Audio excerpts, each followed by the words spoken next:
So let's talk about elements. So what makes hydrogen the hydrogen atom? What makes silicon different than aluminum? What defines it as being that element? Okay? So each element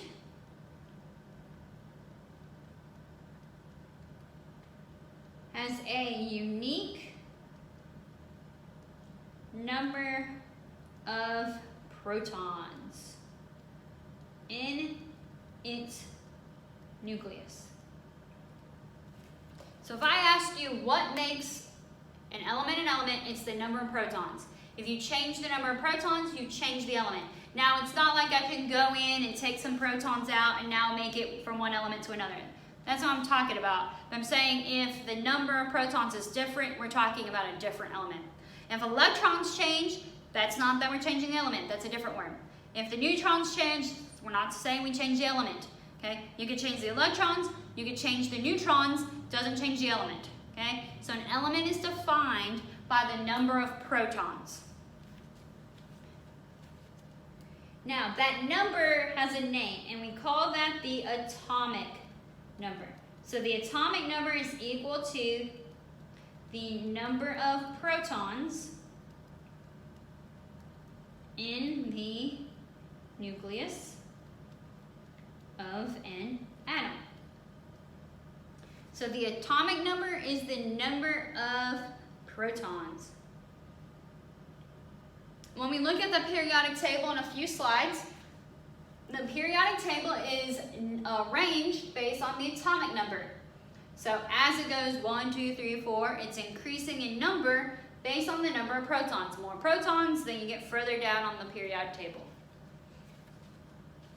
Not only do we have the atomic number to define the element, but we also have a symbol.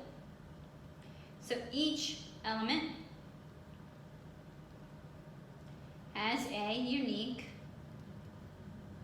that was a really bad cue, has a unique name and symbol.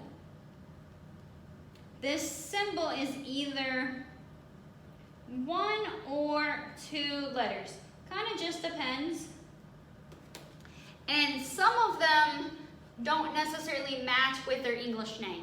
So for example, potassium is a K. And you might be like, potassium starts with a P, but the letter is K. So some of the names are based on different languages. So it could be the Latin name, and so the letter comes from the Latin name, and then when we put it in English, the letters and the names don't match up. And you want to start trying to remember what the symbols and the names are. So let's talk about this. So helium has 2 protons.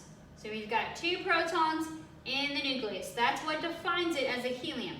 If I had an atom that had 6 protons, it's not helium. If it has 6, it's carbon. So carbon like my pencil, lead, helium like in a balloon. Like I said, the periodic table is arranged this way.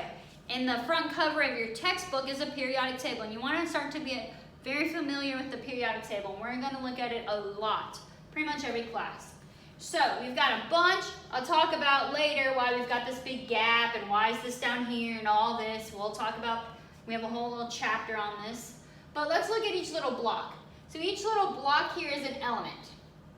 Okay? Each one of these is an element. The top number is the atomic number. So that's the number of protons. If you look, 1, 2, 3, 4, 5, 6. It goes in numerical order. So as you go down, more protons.